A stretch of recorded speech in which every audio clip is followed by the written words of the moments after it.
بسم اللہ الرحمن الرحیم۔ جیسے شکر ایک اچھی عبادت ہے اور بغیر مشقت کے کی جا سکتی ہے، اسی طرح صبر بھی ایک اچھی عبادت ہے اور اس کو کرنے کے لیے بھی مشقت نہیں اٹھانی پڑتی، اور یہ بھی لذیذ اور راحت بخش عبادات میں سے ہے۔ صبر ایک وسیع مفہوم رکھنے والی چیز ہے۔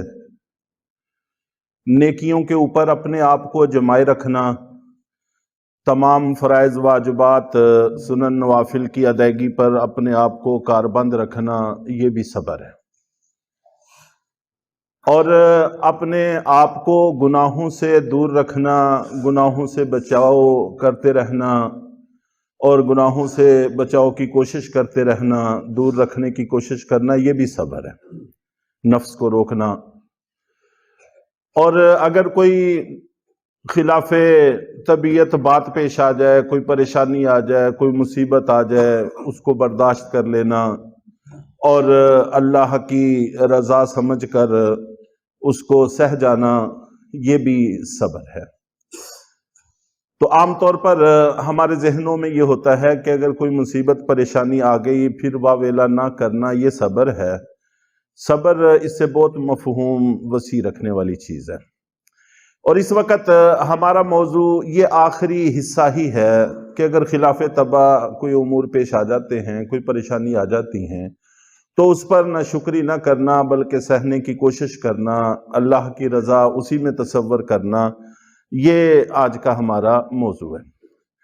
چنانچہ اللہ رب العزت نے بنیادی طور پر جو جہان بنائے ہیں وہ تین ہیں۔ ویسے تو بہت سارے عالم ہیں، بہت سارے جہان ہیں اور ہمیں ان سے گزرنا پڑتا ہے، لیکن بنیادی طور پر جس میں ہمارا وقت گزرے گا وہ تین ہیں۔ ایک جنت ہے، انشاءاللہ العزیز مسلمان اس میں جائیں گے، وہ مسلمانوں ہی کے لیے بنائی گئی ہے۔ مسلمانوں کی اصل منزل، اصل گھر، اصل جائیداد وہی ہے، اصل وراثت وہی ہے۔ اس میں راحت ہی راحت ہے، من پسند چیزیں ہیں، خلاف طبع کا تصور ہی ختم ہے وہاں پہ۔ اور دوسرا جہان جہنم ہے، جو اس کے بالکل برعکس ہے، اعدت للکافرین، جو کافروں کے لیے بنائی گئی ہے۔ اصل ٹھکانہ انہی کا ہے، لیکن ان جیسے اعمال کر کے کچھ مسلمان جا سکتے ہیں جو بالآخر انشاءاللہ العزیز نکال لیے جائیں گے۔ اس میں تکلیف ہی تکلیف ہے، پریشانی ہی پریشانی ہے، اس میں راحت کا تصور ہی نہیں ہے، راحت کا پہلو ہی ختم ہے سرے سے۔ اور تیسرا جہان جس سے ہم گزر رہے ہیں، جس پر جنت اور جہنم کا مدار ہے، وہ یہ دنیا ہے، جو اس میں اللہ نے راحتیں بھی رکھی ہیں، اس میں پریشانیاں بھی رکھی ہیں، طبیعت کے مطابق امور بھی پیش آتے ہیں، طبیعت کے خلاف امور بھی پیش آتے ہیں، تو دونوں طرح کے معاملات سے انسان کو واسطہ رہتا ہے۔ دنیا میں بسنے والے انسانوں میں سے کوئی بندہ یہ دعویٰ نہیں کر سکتا کہ وہ کہے کہ مجھے کوئی پریشانی نہیں آئی، مجھے کبھی کوئی تنگی نہیں آئی، مجھے کبھی کوئی الجھن نہیں بنی، یہ دعویٰ نہیں کیا جا سکتا۔ دنیا ہے، اس میں انسان جس سطح پر بھی ہو اس کو مسائل کا سامنا کرنا پڑتا ہی ہے۔ کسی کو زیادہ آ گئیں، کسی کو کم آ گئیں، کسی نے اس کو زیادہ محسوس کر لیا، کسی نے کم محسوس کر لیا، اتنا سا فرق تو ہو سکتا ہے، لیکن کوئی کہے کہ پریشانی نہیں آئی، یہ نہیں ہو سکتا۔ یہاں پر پریشانیاں تو آئیں گی۔ چنانچہ اللہ رب العزت نے، علماء لکھتے ہیں کہ انسان کو پرواز کے لیے، اپنے درجات بلند کرنے کے لیے دو پر عطا فرمائے ہیں، ایک شکر کی شکل میں اور دوسرا صبر کی شکل میں۔ اگر کوئی چیز طبیعت کے مطابق ہے تو اس پر اللہ تعالیٰ کا شکر ادا کریں گے تو انشاءاللہ درجات بلند ہوں گے، اور اگر کوئی خلاف طبیعت بات پیش آ گئی ہے تو اس کو برداشت کر لیں گے تو انشاءاللہ العزیز اس پر بھی اللہ تعالیٰ اس کو درجات کی بلندی عطا فرمائیں گے۔ اور قرآن پاک میں صبر کرنے والوں کے حوالے سے کافی فضائل موجود ہیں، احادیث کے اندر بھی کافی فضائل موجود ہیں۔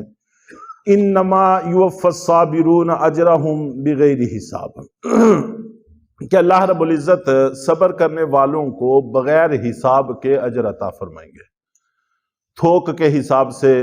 ہر چیز کا اجر حساب کے ساتھ ہوگا، لیکن صبر کا اجر بغیر کسی حساب کے جتنا اللہ کے جی میں آئے گا وہ کہیں گے کہ یہ سارا تمہارا ہے۔ اور اسی طرح قرآن پاک میں یہ بھی ہے کہ اللہ تعالیٰ صبر کرنے والوں کے ساتھ ہیں، اللہ کی معیت صبر کرنے والوں کو نصیب ہو جاتی ہے۔ اور جس کو اللہ کی معیت، اللہ کا ساتھ نصیب ہو جائے تو ظاہر ہے کہ اس کے کام سارے کے سارے آسان ہو جاتے ہیں، تو اس کا اہتمام ہمیں کرنا چاہیے۔ تو جیسا کہ کل میں نے مثال بھی پیش کی تھی آپریشن کی، کہ آپریشن ہے، تکلیف دہ امر ہے، لیکن آپریشن کے بعد جب اس سے پوچھا جاتا ہے کہ ہاں جی کیسا رہا، تو وہ کہتا ہے کہ شکر ہے اللہ کا کہ آپریشن کامیاب ہو گیا ہے۔ بس یہی چیز ہم نے سوچنی ہے کہ جو کچھ اللہ ہمارے بارے میں کر رہے ہیں وہ ہمارے حق میں مفید ہے، فائدہ مند ہے۔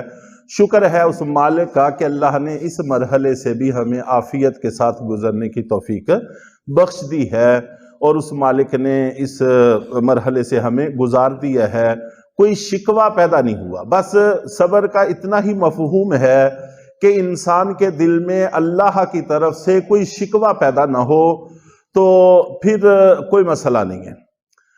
اس کے ساتھ ساتھ آنکھوں سے آنسو آ جانا اور انسان کا کراہنا اور تکلیف کو ظاہر کرنے والی آوازیں نکل جانا، یہ میں نے کل بھی عرض کیا تھا کہ یہ اس کے منافی نہیں ہیں، اس میں کوئی حرج نہیں۔ اور قرآن پاک میں ہمیں جو اس حوالے سے تعلیم دی گئی ہے تو وہ تعلیم سب سے اہم ہے، اور اسی کو اصل میں مقصود کرنا، بیان کرنا یہاں پر مقصود ہے۔ وہ یہ کہ جب بھی ہمیں کوئی مصیبت پہنچے، کوئی پریشانی پہنچے تو ہم فوراً کہیں انا للہ و انا الیہ راجعون۔ عام طور پر ہمارے ذہنوں میں یہ ہے کہ اگر ہم کوئی فوتگی کی خبر سنیں تو پھر انا للہ و انا الیہ راجعون پڑھتے ہیں، اور اس کا ترجمہ یہ ہے کہ ہم اللہ کے ہیں اور ہم کو اللہ ہی کے پاس چلے جانا ہے۔ ہم میں سے پہلے جہاں پر گئے ہیں یا جس کی خبر ہم تک پہنچی ہے، وہ جہاں گئے ہیں ہم نے پھر وہیں چلے جانا ہے، وہیں پر ملاقات ہوگی۔ تو اس جملے کا تعلق صرف فوتگی کی خبر کے ساتھ نہیں ہے، بلکہ کوئی بھی مصیبت پہنچے، کوئی بھی پریشانی، کوئی بھی خلاف طبع چیز پہنچتی ہے، اس کے ساتھ اس کا تعلق ہے۔ چنانچہ حضرت نبی پاک صلی اللہ علیہ وسلم کے سامنے حدیث میں ہے کہ ایک دفعہ چراغ بجھ گیا تو آپ نے فوراً پڑھا انا للہ و انا الیہ راجعون۔ لائٹ چلی گئی، انا للہ و انا الیہ راجعون۔ کہیں ٹھوکر لگ گئی، انا للہ و انا الیہ راجعون۔ دامن چلتے چلتے کسی چیز میں الجھ گیا، انا للہ و انا الیہ راجعون۔ پاؤں پھسل گیا، انا للہ و انا الیہ راجعون۔ کوئی بھی ایسی چیز جو انسان نہیں دیکھنا چاہتا تو وہ سامنے آ گئی تو فوراً انا للہ و انا الیہ راجعون پڑھنا چاہیے۔ تو اس کا ہمیں حکم دیا ہے، جو بندہ یہ پڑھتا ہے ان کے بارے میں کہا اولئک علیہم صلوات من ربہم، کہ جو لوگ مصیبت کے وقت انا للہ و انا الیہ راجعون پڑھتے ہیں، یہ وہ لوگ ہیں کہ جن پر اللہ کی رحمتیں ہی رحمتیں ہیں، اور یہ ہدایت یافتہ لوگ ہیں۔ تو اس لیے ہمیں اس کی عادت بنانی چاہیے کہ انا للہ و انا الیہ راجعون کے جملے کا تعلق صرف فوتگی کی خبر کے ساتھ نہیں ہے، بلکہ اس کا تعلق ہر پریشانی والی خبر کے ساتھ ہے۔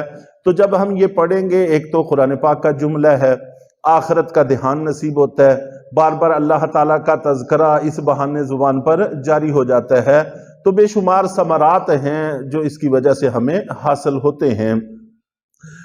اور اسی طرح اللہ کے نبی صلی اللہ علیہ وسلم نے ہمیں ایک تعلیم بھی دی ہے، ایک دعا سکھلائی ہے، اس کا بھی اہتمام کرنا چاہیے۔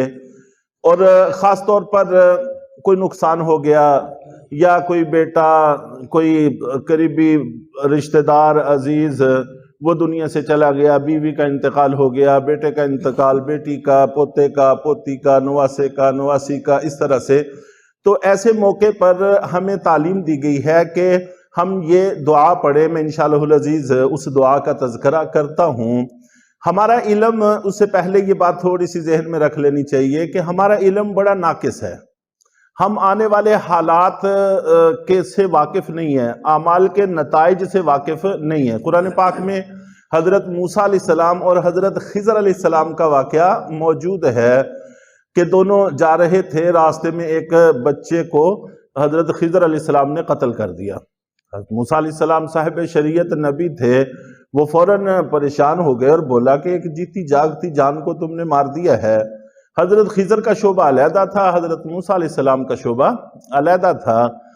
تو حضرت خضر علیہ السلام نے بعد میں اس کی وضاحت ذکر کی کہ اس بچے کے بارے میں خدشہ تھا کہ یہ بعد میں بڑا ہو کر کفر کے راستے پر چل نکلے گا، والدین کے لیے تکلیف کا باعث بنے گا، تو اس لیے اس کو قتل کر دیا گیا ہے اور اللہ تعالیٰ اس سے بہتر اس کو عطا فرمائیں گے۔ تو خدا نخواستہ یہ مقصد نہیں ہے کہ ہمیں اپنے پیاروں کے بارے میں اس طرح کا ذہن رکھنا چاہیے، لیکن ایک مسلمان کے لیے تسلی کے سامان ہیں کہ انسان یہ سوچے کہ اسی میں بہتری تھی، چنانچہ اس سے بہتر کی دعا ہے جو اللہ کے نبی صلی اللہ علیہ وسلم نے ہمیں سکھائی ہے کہ اے اللہ ہمیں اس کا نعم البدل عطا فرما، اس سے بہتر عطا فرما، اس سے اچھا عطا فرما۔ جو بندہ ایسی یہ دعا پڑھ لیتا ہے تو اللہ تعالیٰ اس کو اس کا بدل اور اس سے بہتر اس کو عطا فرما دیتے ہیں۔ بس اس دعا کا اہتمام کر لینا چاہیے۔ ایک تو اللہ سے تعلق پیدا ہوتا ہے، اور اللہ سے تعلق کے ساتھ ساتھ اللہ تعالیٰ بھی خوش ہو جاتے ہیں کہ اس مصیبت کے وقت میں میرے بندے نے میری طرف ہی رجوع کیا ہے۔ چنانچہ نبی پاک صلی اللہ علیہ وسلم کا ارشاد ہے کہ جس وقت تمہیں کوئی تکلیف پہنچے تو پھر یہ دعا پڑھا کرو، انا للہ و انا الیہ راجعون، اللہم عندک احتسب مصیبتی واجرنی فیہا وابدلنی خیرا منہا، کہ اے اللہ جو بھی میری مصیبت ہے میں آپ سے ہی اس کے ثواب کا اور اس کے حساب کی امید رکھتا ہوں اور آپ سے اس کے اجر کا تقاضا کرتا ہوں، اور مجھے اس سے بہتر عطا فرما۔ تو یہ دعا مختصر ہے، تو ہم انشاءاللہ اس کو لکھ کے لگا بھی دیں گے، یاد کر لینا چاہیے۔ کوئی بھی دنیاوی، جانی، مالی کوئی بھی نقصان ہو تو یہ دعا پڑھیں گے تو انشاءاللہ اللہ تعالیٰ اس سے بہتر اس کو عطا فرمائیں گے۔ اللہ تعالیٰ ہم سب کو عمل کی توفیق عطا فرمائیں۔